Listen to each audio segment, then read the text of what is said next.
Welcome to our next edition of our Dream Job webinar series. I'm the founder of our company. We're called Rubin, and we provide resources to help students with employability skills, soft skills, learning how to communicate properly for opportunities. And today we focus our attention on early childhood education. And we have two excellent guests that'll give us great perspective on different sides of the occupation, what it takes to get into the role, and then what it's going to be like once you're in it, I guess is the best way to set it up. So we'll talk to Dr. Bisa and Elyssa Brinn in just a moment. We also have Wendy Crawford here providing sign language. Mac from our team will be in the chat answering any questions. Let me first start by sharing my screen and mentioning a couple of different announcements. The first one is this, and maybe you have seen this in our emails, maybe not, but we are in the middle of a national contest, first time ever, and it's called America's Next Great Intern. It's running right now, and if you haven't registered yet, there's still time. It runs through March 3rd, and we'll provide the link in the chat to learn more about it. But it's challenging students to show us their employability skills, like how they write emails and how they use the phone, and we're going to have them submit through March 3rd and do a national vote based on the top submitting students for cash prizes for teachers and students, and even the chance at a paid virtual internship and money for professional clothing. So the contest runs through March 3rd. If you haven't registered yet, please check it out. And we will be closing submissions in about 2.5 weeks. So I'll mention it again at the end, but we'd love for you to participate. We've had over 300 teachers register so far around the country, and their students are right now putting together their submission. Moving along, as many of you know, if you've been here before, we love to give out free resources that you can take right from today and use in the classroom. Today, we are offering free resources for group projects, learning how to set an agenda, how to report back to your boss via email, how to recap a conference call, how to make sure everybody's included, all voices are heard in a meeting. Lots of free resources in a Google Drive. So if you would like these resources and you don't have them yet from us, this is what you have to do. Go to the chat right now and type the word interested and your email address. Interested and your email address. And we'll provide these resources to you. We also will include a checklist for how to give effective online presentations. And again, this is for the teachers in the crowd. Just provide your email address and the word interested. And if you're new to our community, we will send you an invite for Thursday on your calendar for just 5 minutes to say hello and help you incorporate these lessons into your class. So if you're new to us, expect an invite, which you can tell us if the time does not work. Okay, so thank you for those who are providing their information. I'll mention it again at the end. If you're watching this on a recording, many schools watch these on recordings. You can still have these resources. Just send us an email at support@rubineducation.com, support@rubineducation.com. Two last news and notes. We have another great webinar coming up in March. We'll be talking with an advertising professional about what they do in their job on March 21st. So keep an eye out for the invitation for that. And finally, everybody today who's with us will receive a certificate on Thursday from us that you were here. So you have proof and credit, teachers and students, that you were with us live. So look out in your email on Thursday for all of that information. So let's come back to the group. And I want to bring in Dr. Bisa and Miss Elyssa Brinn. I want to thank you both for taking time out of your busy day to talk with students. So let's start with Dr. Bisa. Give us your quick background on the work that sort of led up to what you're doing now and what it is you're doing today. Okay, thank you so much for the space. You guys, I want to say good morning based on where you are. Good afternoon. I'm Bisa Lewis. And you guys, I have had such a great career trajectory in early childhood education as well as adult education. So I started out as a paraprofessional. Back in the 90s, I was a paraprofessional in the first grade classroom while I was finishing college. And then once I earned my bachelor's degree in early childhood education, I became a first grade classroom teacher.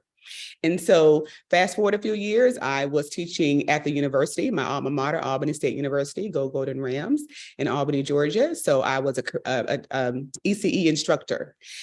From there, I went on to a technical college as a dean, where my children actually went to school. They had a child development center there. And that's when I really started to learn about the preschool part of early childhood education versus just the school system, the grade school. So after being a dean, I was able to start my own company, and the rest is history, as they say. So my work, I primarily work with adults who work with children, whether they are teachers, administrators, legislators, anyone who has children in their lives and they're trying to bring change. That's primarily what I do. I work for mommy baby toy companies. And so you'll learn more about that today in our conversation. But there's so many different ways that you can use your early childhood education credential and experiences. And so again, we'll talk about that today during our conversation. My primary reason for being here today is one of the consulting projects that I work with is the Council for Professional Recognition in Washington, D.C. They are the company, the organization who awards the National and International Child Development Associate Credential, the CDA.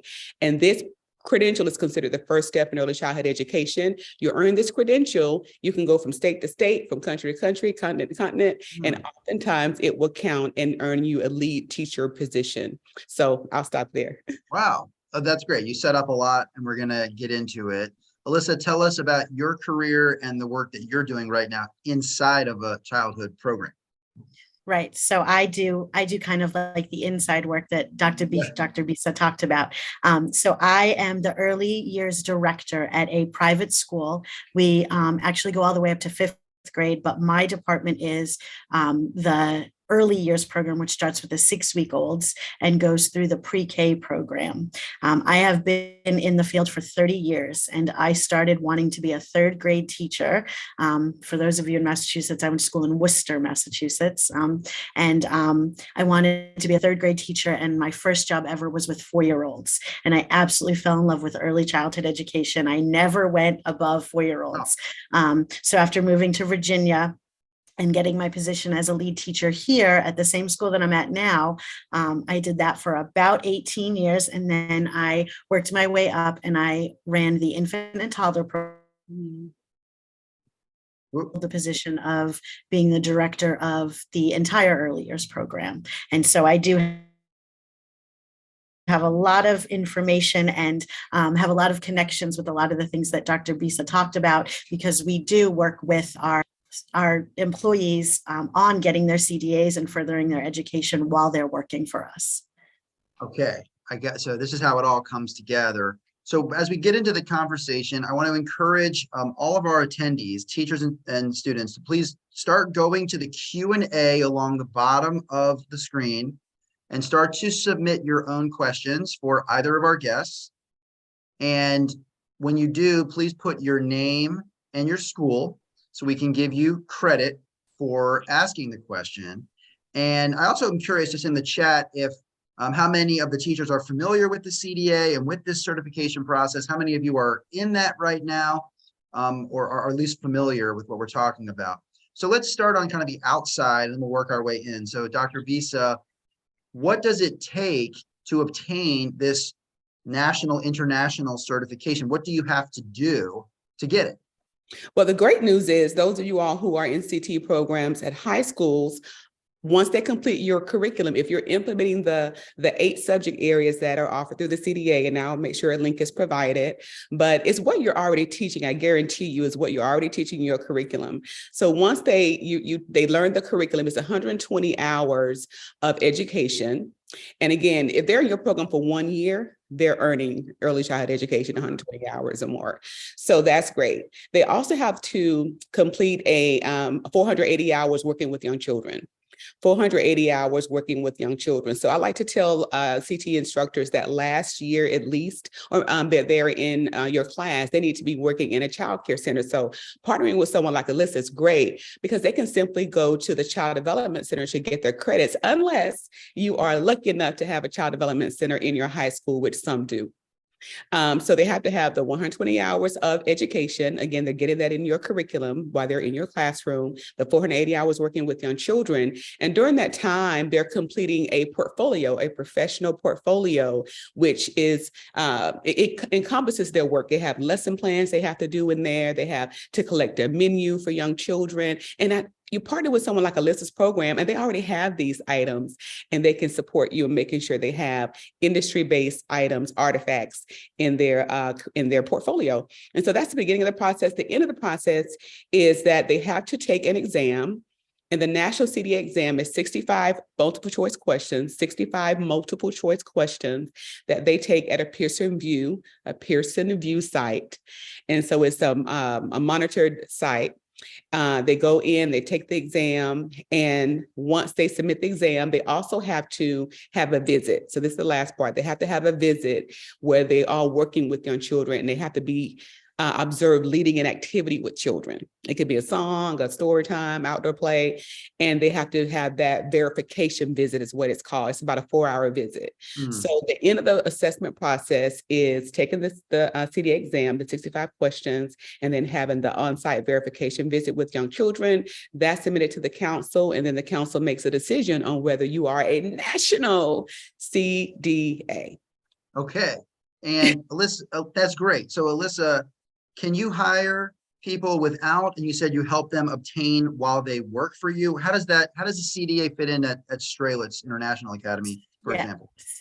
So we actually can hire teacher assistants that do not have CDAs. The CDA becomes a credential that you need to be a lead teacher. So we've done a lot of hiring from within. So we've done a lot of mentoring our teacher assistants. Our teacher assistants have done the CDA process. And as they do, Keep can going. you still You're hear good. me? Okay. I can hear you. All right.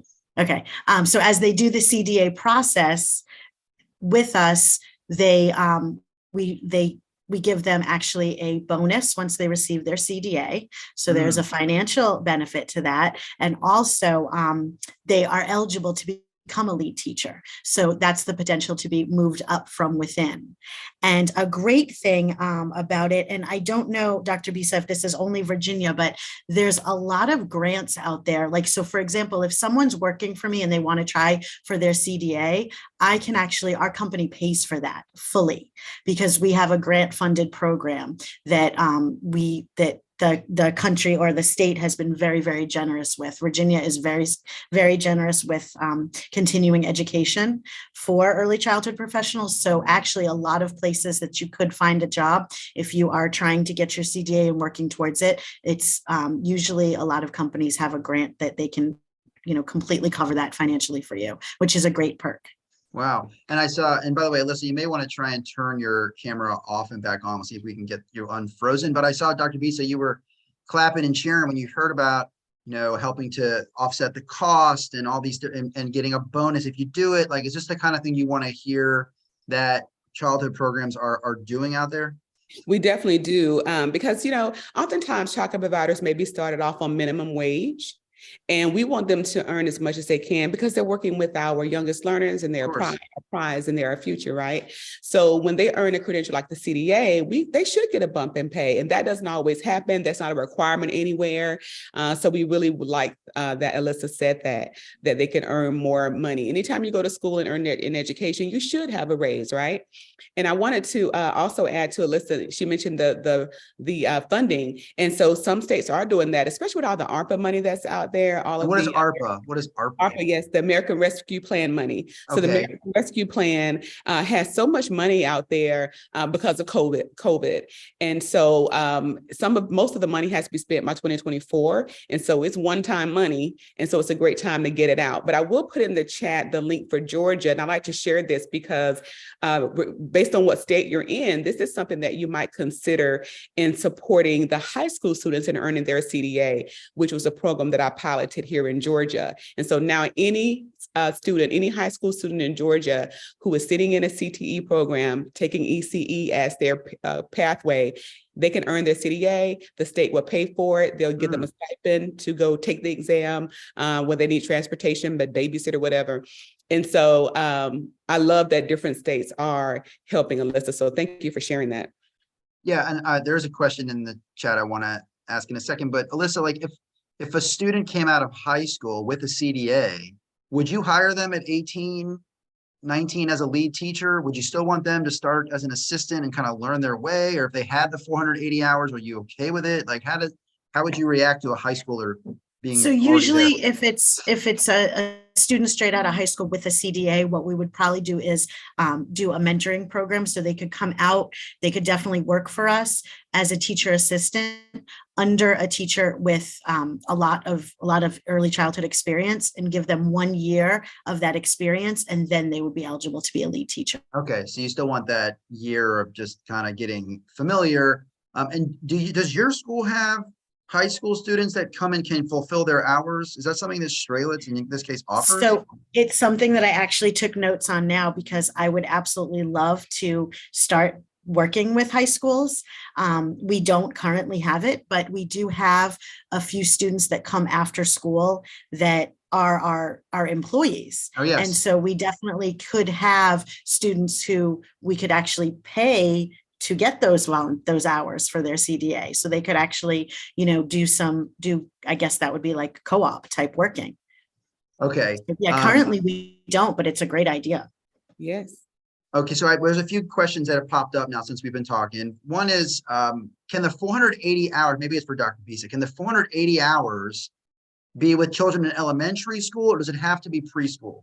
Yes, for the CDA, it's children ages birth to 5. And actually, the students will need to choose a pathway, whether they want to do a setting. If they want to do infants and toddlers, which is 0 until they turn 3, or if they want to do preschool CDA, which is ages 3 through 5. And their portfolio is built on that age group. Their test questions on the CDA exam is based on that age group. So they have to choose one or the other. And that's a common question. But yes, it's ages birth to 5, and they are in a preschool, in a childcare setting.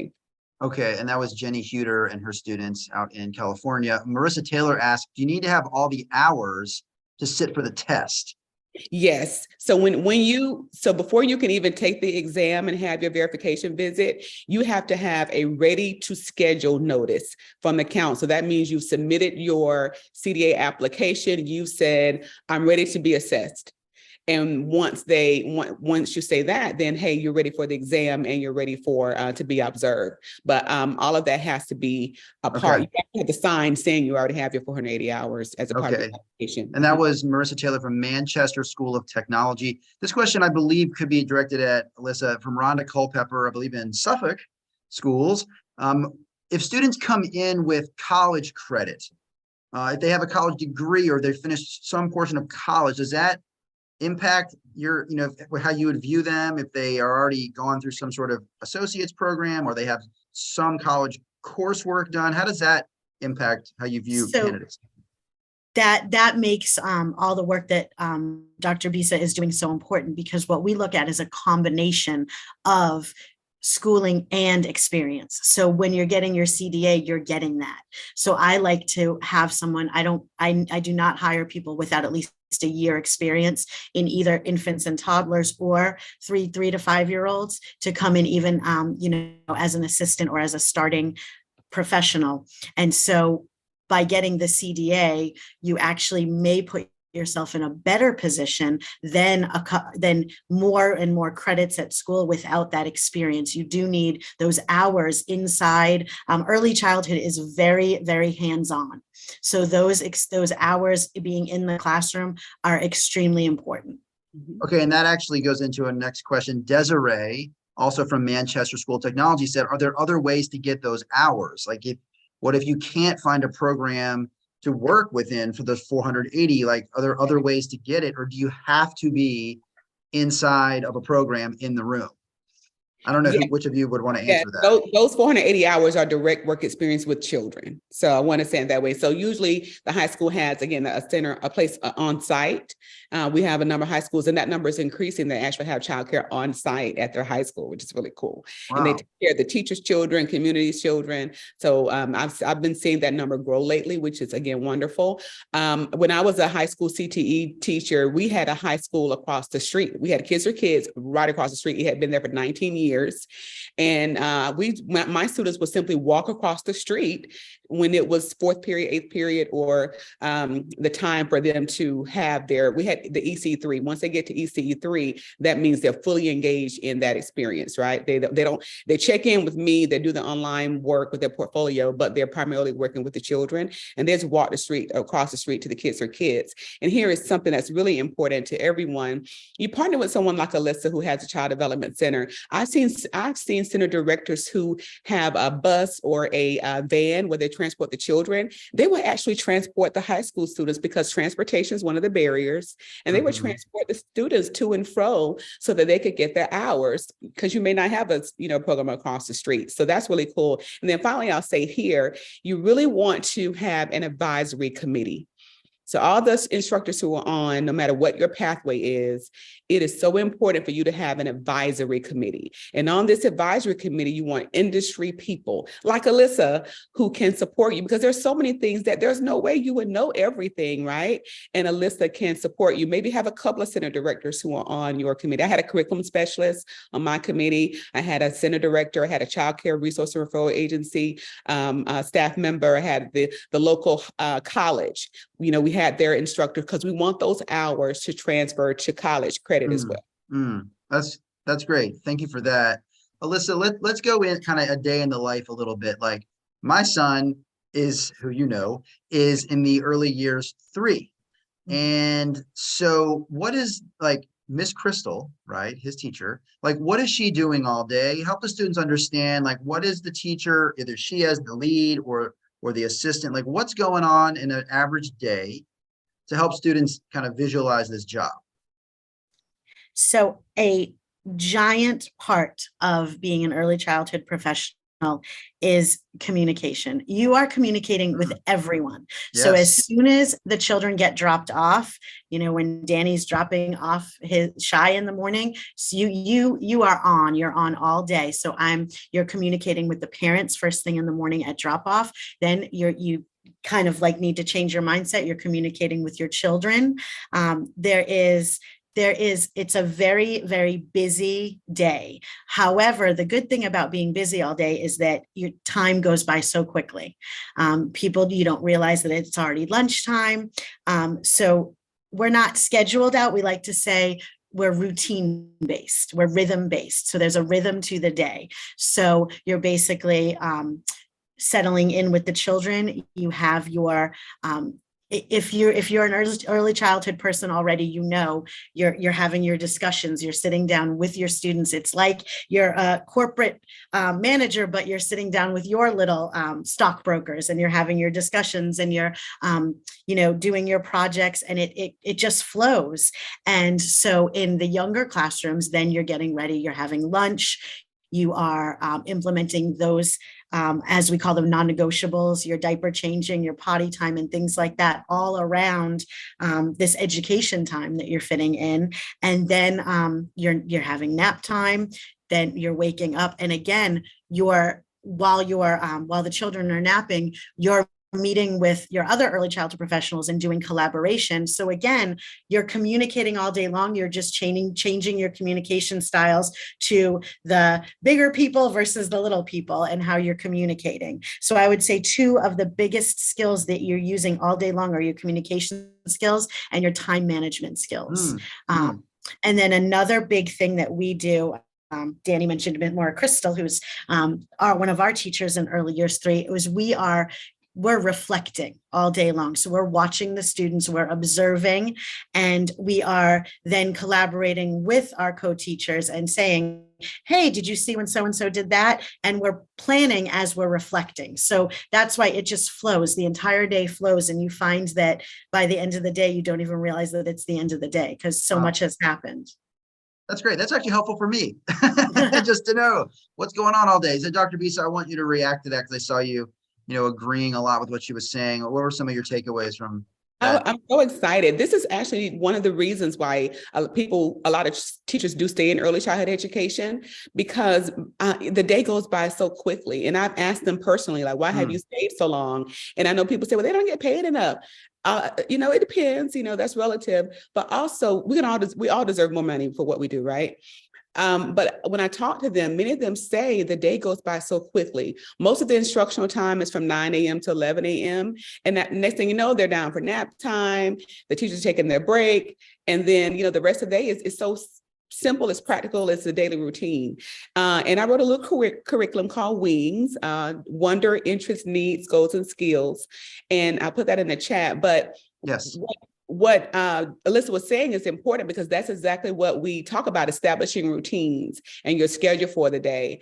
And it's when we're working with infants and toddlers, we are based on them. We are looking at what they need versus this is our schedule. You need to stay on schedule. We are providing care based on their needs at the time. And so everything Alyssa said is considered developmentally appropriate practice. It's DAP. Y'all remember that if you haven't learned that in class already. Developmentally DAP. Appropriate practice. It's DAP. And that's a national and international term that we use that's very important in the profession. Thank you. And Alyssa, let's say that a high school student who may be someone who's, for example, listening here, would like to reach out and say, I want to get my hours. Could I shadow? Could I be in the room? Could I help? What kind of outreach do you want to see from them? If they email you or if they walk in to speak to you, what types of communication skills, how they present themselves, or what do you want to see? Because a lot of times today we write emails very sloppily, like they're text messages. We don't look people in the eye when we speak to them. Like, what do you want to see from a high school student who would want your attention? That's so funny that you said it, because the first thing that came to my mind was eye contact.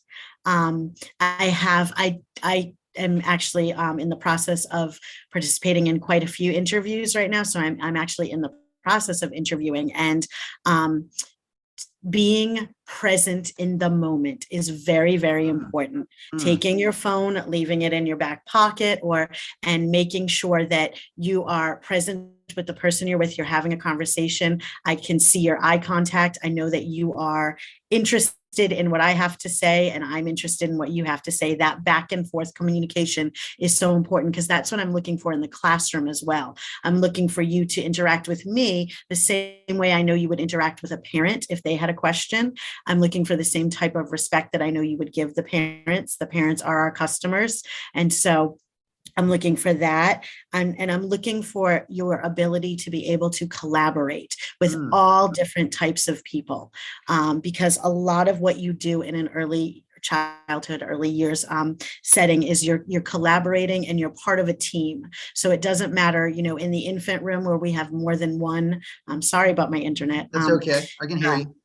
Where we have our ratios are very low. So we have teams of 4 to 8 people in that infant room. So you have to be able to be a very, very important and valid team member. So those are the kinds of things I'm looking for. That's great. And I wanted to, there was a Kimberly Wilson. Hi, Kimberly, from up in Alexandria. She asked where Alyssa is located, and she's in Virginia Beach. As I said, that's where I am. I know Kimberly and I have known each other for a few years, and it's where my kids go to school at Alyssa's program. So she's down here in Virginia Beach. You want to add to that, Dr. Bisa, about the as they call them, the employability skills, the communication skills? Yes, and we know as CT instructors, that's one of the first skills that are taught in CTE. It's employability skills. Unfortunately, as teachers, we have to deliver both good and bad news to parents. And it's important that you're able to approach that appropriately. You're able to have a quality conversation using the sandwich technique. You start with something positive, you end with something positive, you put all the uncomfortable, gooey stuff in the middle, right? So, making sure you know how to communicate. We only have, you guys, about a minute to really show someone, to make someone interested in what we're saying and show our confidence. And as a parent, and I have 2 sons, they're in their 20s now, and they're in college, but when they were young, it was important to me to know that their teachers were confident in what they were doing. When we were in a parent-teacher conference, I remember even as infants, you have your assessment and evaluation that you have during your parent conference. You discuss that with the parents, where he is with crawling and, what is his next skills that he's working on. So you need to be able to communicate that appropriately. I've had both positive and negative experiences with that in parent-teacher conferences. So yes, every single day, you mentioned communication earlier, when the parents drop off and pick up their children, there's communication. And again, sometimes you got to deliver some bad news that you got to figure out how to say that appropriately. So those employability skills are key. And then lastly here, I'll say one assignment I always make sure my students did is write a cover letter and a resume in my class when I was a high school CT teacher. And so I had them go online and find actual jobs that were available right now. And they had to choose 3. And they had to apply for those. And that was one of their project grades. So, that's just throwing a little tip out there. I love that. Alyssa, there's been so much, I went through it with you, COVID, everything was so upside down, but COVID and other factors over the last, let's say 3 years, 4 years, how has the early childhood program evolved? What are you doing differently today than you did 3, 4, 5 years ago? I also know that Strelitz has become an international baccalaureate curriculum, which they're the only one in the region that has that. So that's like a nice selling point. But what has changed, and where do you see the early childhood program going in the next few years? So as far as just inside the classroom, for starters, we're seeing that, I guess they call it the COVID gap.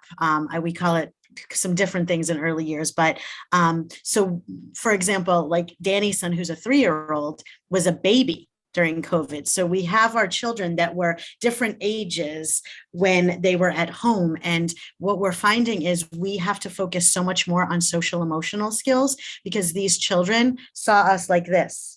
And for 2 years now, these children were infants and toddlers, and they don't know how to read people's faces. They don't know how to interpret feelings. And so again, that's why it goes back to building those relationships, building that trust. And the biggest and foremost thing about building relationships with your children is being able to communicate and being present with them. So that's why that communication is so, so important. And we're seeing more and more push for mental health awareness, even in the early years, and that social emotional aspect of, so if I would be promoting any kind of continued education and learning for people that wanted to get into the field, I would say to start with that social emotional aspect, and where that social emotional development should be, where it might be because of the children that are so behind in that area right now,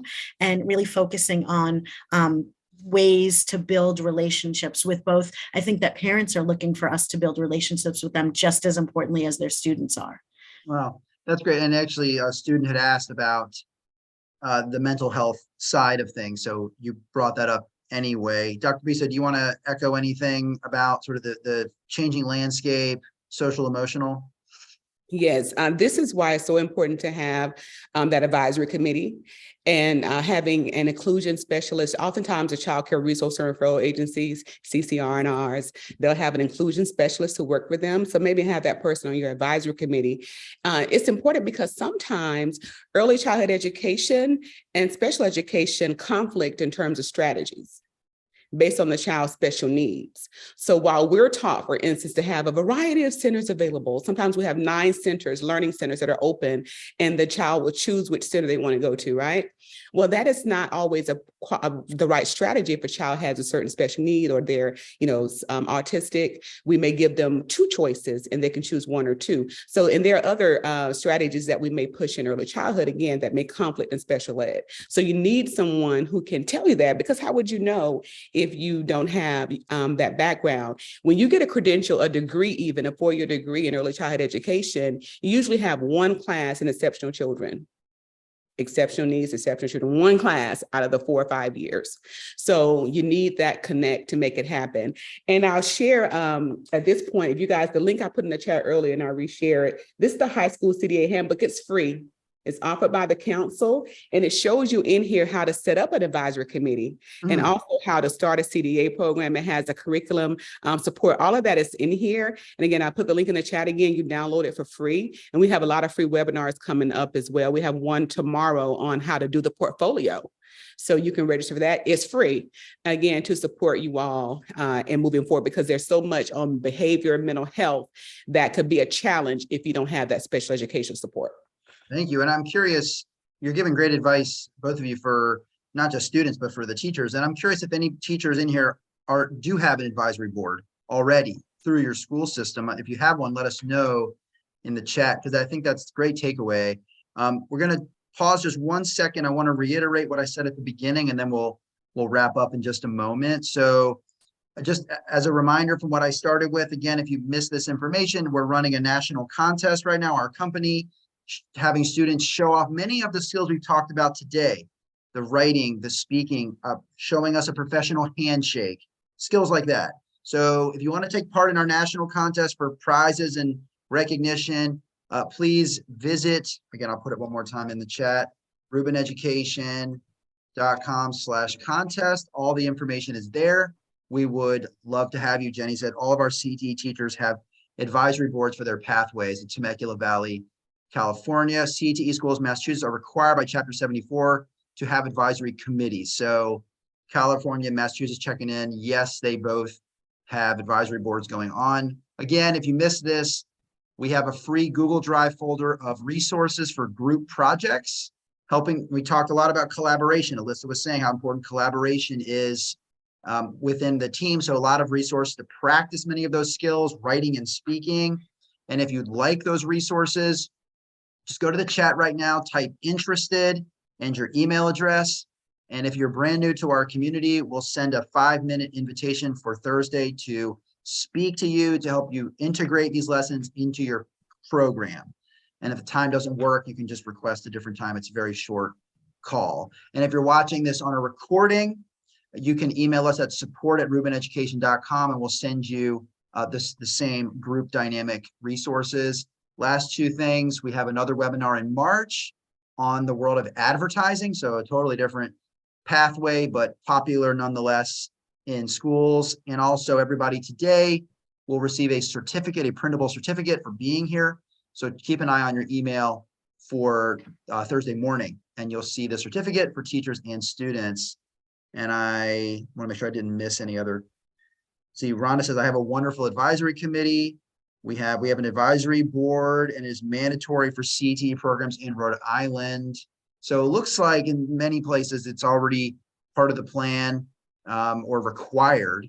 But I think that the Dr. Bisa, the suggestion that you gave about the types of people to be on that committee, right? It's one thing to have it, but it's about who's on your board, right? It's like that's really, and I've been part of working with nonprofits. It's like you can have a board, but you need the right people on your board. Yes, you need the right people, and you also need to know what to do that's appropriate during the meeting. When I was a high school CTE instructor, what I noticed once we started having them, we had an advisory committee for each pathway at our high school, and I was in the Health Sciences Human Services Academy. We were academy school, and then we had one at the district level as well for each pathway. That's something we were able to start. But what I noticed in the meetings, especially at the high school, we had our assistant principal who was there as well. Sometimes we did too much talking. This is your time to listen, okay? Because you want them to help you develop your program correctly and tweak what you need to tweak. So it's not a time to go in there and show off and say, oh, look what we did. Right. You can send those things ahead of time, send your agenda ahead of time, and all of that's in the handbook. It shows you it gives you a sample agenda, gives you a sample everything. So what you do, the content part is really key because you can miss out on those learning opportunities. And then, people are busy and they're giving you their time, but they're not going to continue to be on your board, on your committee, if they're not engaged appropriately. So bringing someone in like Alyssa, you want to hear what she has to say while you have each other's attention.